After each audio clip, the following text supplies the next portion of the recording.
Just stay in bed. You don't have anything important to do today.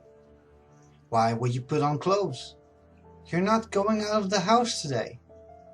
Taking care of yourself? Why? Do you think people will notice? Are you looking for attention? You don't need to do that. People will just laugh at you. Or even better, they already do it behind your back. They'll never tell you in your face, because you will act dramatic again, and that bothers them. It's no use. You are better off alone. Nobody loves you, and neither do you.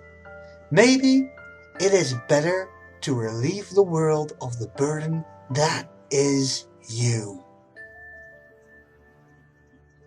Do these thoughts sound familiar? Then you have probably heard the same voice to which I have to fight every day in my head.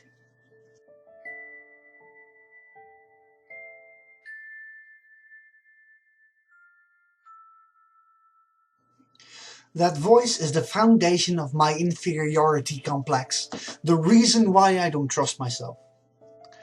Why I'm suspicious of my surroundings, always thinking they are negative about me behind my back. Because they know I'm a magnet for negativity. It is stronger on the days that I feel bad and lack energy.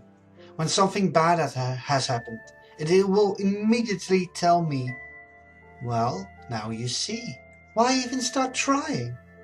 And when I try to pull myself out of that negativity, it is a block of concrete at my feet, making it so much harder to move on. Only to respond to that difficulty with, see, you just can't do it. It's too hard. Listen to me and give up. Well, I call it a voice and give it words to say, but in reality they are thoughts that sound like my own voice in my own head, and they live in my stomach as feelings. The way it tries to communicate is different every time, but the message stays the same. You are not worth anything. You do not have value. You are not a gift from God.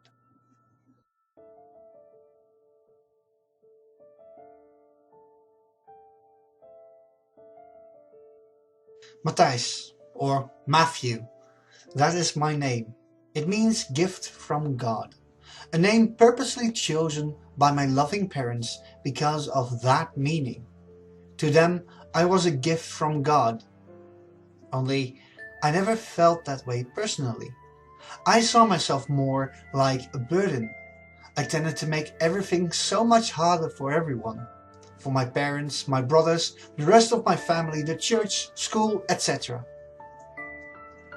I could not find any value in who I was, what I did, and how I presented myself. I developed that voice myself by experiencing a few terrible things in my life and internalizing that which was the cause for those things to happen. Or, at the very least, made it worse than it could have been. Of course, that's not the case in reality, but it is hard to shake those feelings.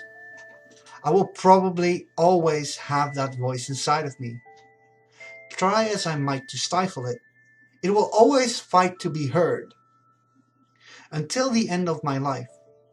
At least, that's how it feels like at this moment.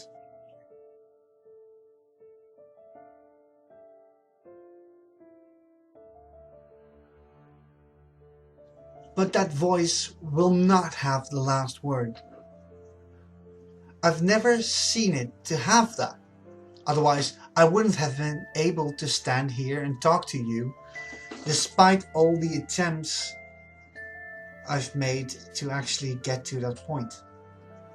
But every time I asked for help, silently, within myself, in prayer to God, the help came, time and time again, like a small ray of sun in the pitch black sky, and I could see a way forward. Being heard, People who listened, or in my case, God who listened. That's one of the ways that can help you get out of that.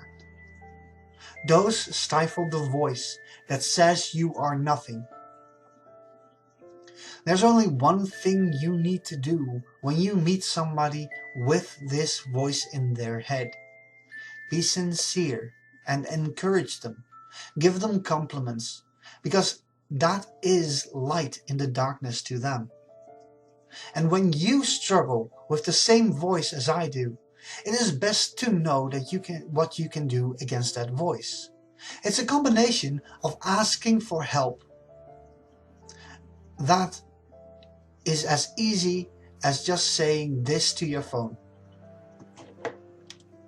Okay, Google, I feel bad. I need help.